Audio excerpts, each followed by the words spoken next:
Return and give thanks to God. When he decided to return and offer thanksgiving to God for His blessing of healing. So yan po ang titingnan natin today. What happens when we return and give thanks to God, who is the perpetual source of everything we have on our. Ano po ang nangyari? Noong bumalik siya at noong nakapagpasalamat na siya sa ating Panginoong Jesucristo. What happened?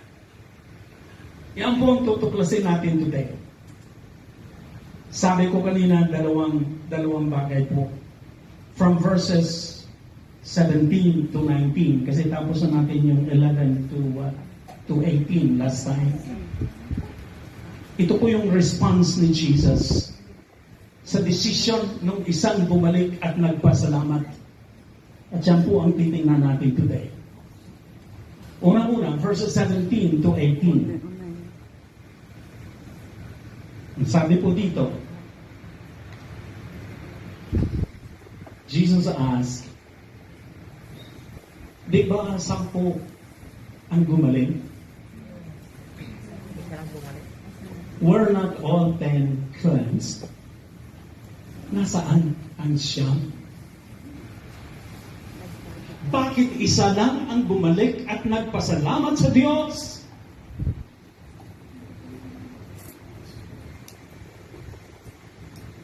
Except this foreigner. Ano po sinasabi? From the words that Jesus asked, or from the questions that Jesus asked. Di ba 10 ang pinagaling? Bakit isa lang ang bumalik at nagpasalamat?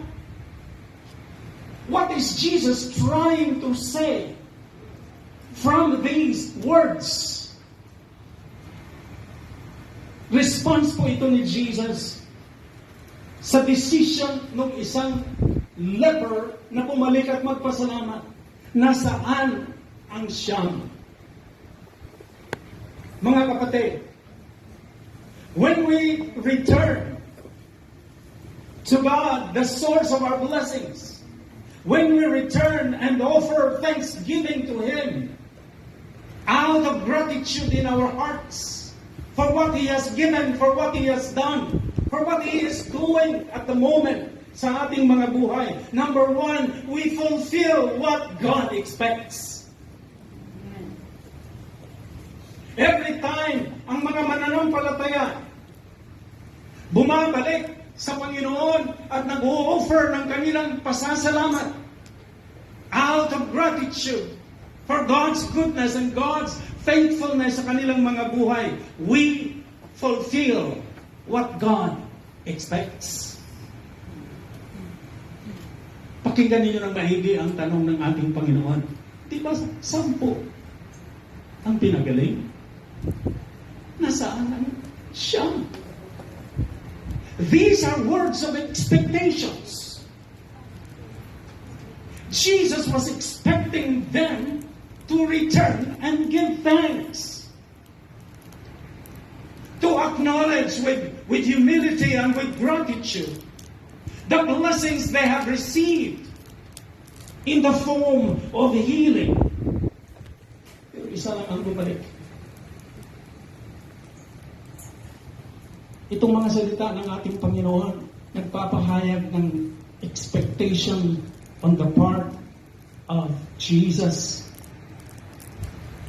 sa mga tao na naging recipients ng kanyang biyaya, ng kanyang kabutihan na bumalik at magpasalamat.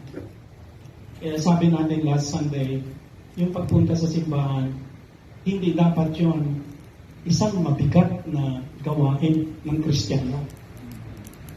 Because ang pagpunta natin sa simbahan at pagsamba natin together at kung ano pang mga ginagawa natin para paglingkuran ang ating Panginoong Jesucristo, dapat hindi yon kabigatan on our part, on the part of Christians. Because yung ating pagbalik at paglilingkod sa Panginoon, sa simbahan man o sa labas ng simbahan, yun po is following the example of the one leper who returned and gave thanks. Yung pagpunta natin sa simbahan at paglilingkod natin sa Panginoon, ekspresyon po yun ng ating pasasalamat sa kanyang kabutihan, sa kanyang katapatan.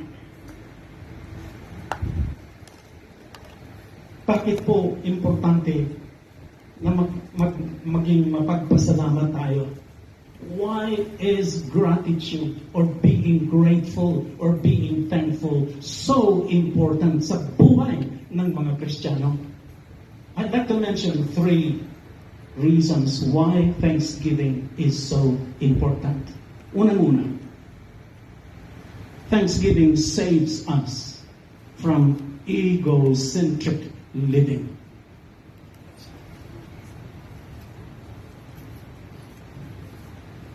Without God, people make a god of themselves. People who do not worship and acknowledge a God make themselves their gods. But when we give thanks to God, we are delivered from egolatry, the worship of self. Idolatry, the worship of idols. Egolatry, the worship of self. People make a god of themselves. People who do not worship and acknowledge a God make themselves their gods. But when we give thanks to God, we are delivered from egolatry, the worship of self. Idolatry, the worship of idols. Egolatry, the worship of self. Thanksgiving delivers us from selfishness. That's why it's important to return to God and give thanks to God for what we have and what we are. Because when we give thanks, we are delivered from the worship of self. Pangalawa, thanksgiving is a sign of humility on the part of those who give thanks. When we give thanks, we accept that we do not own what we have and what we are. And when we accept that we do not own what we have and what we are, that's a sign of humility on our part.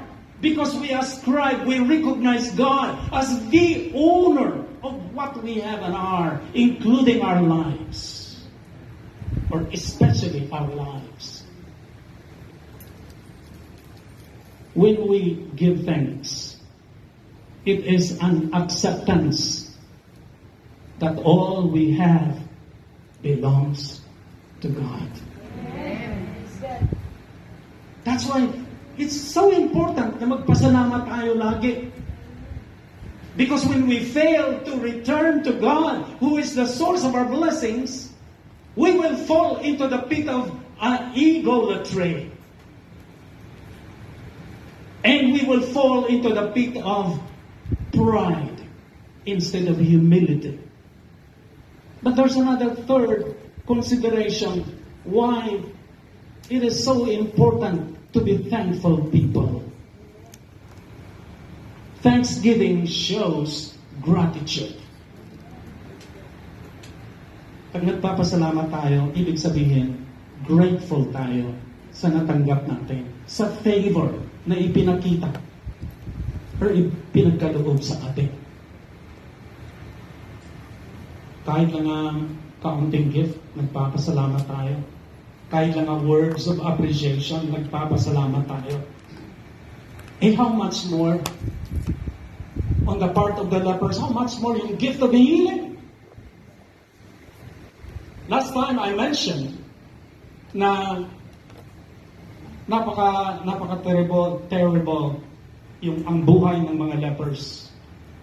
First, they were separated from their families.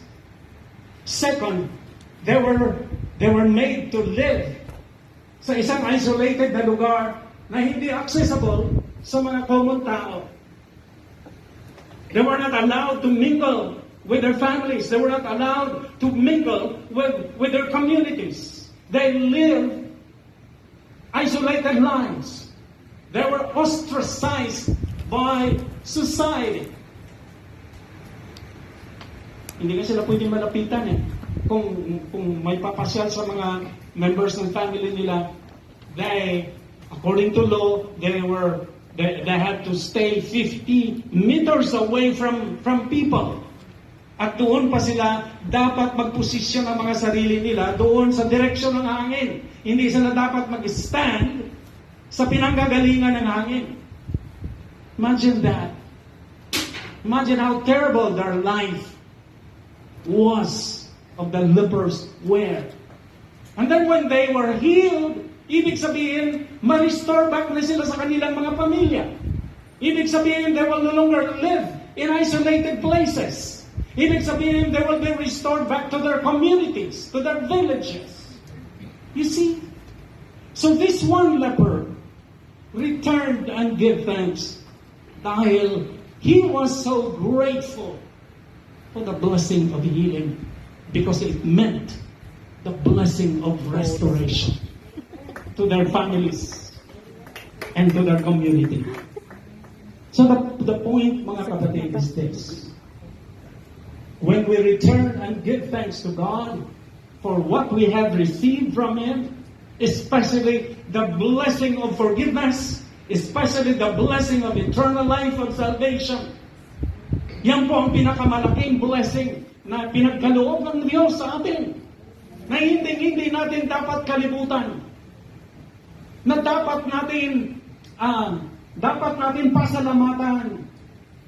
Every time we have the opportunity, every time we remember what Jesus did on the cross for our salvation, we should always give thanks.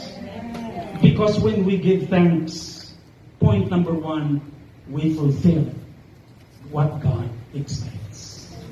God expects us to be thankful people.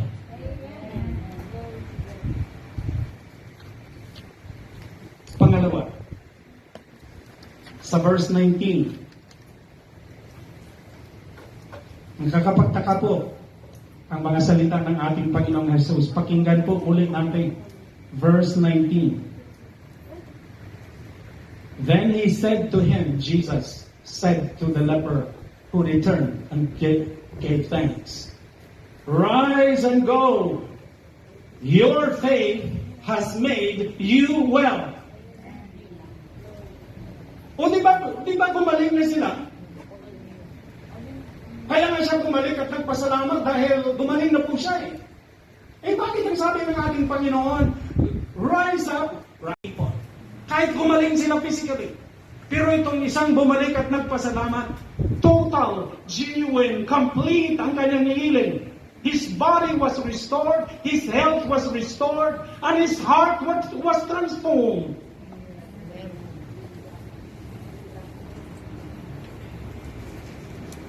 Sabi po sa Jeremiah 17 verse 9, the heart is deceitful above all things. Bakit deceitful? Kasi po the heart, the human heart, the heart of the unborn again,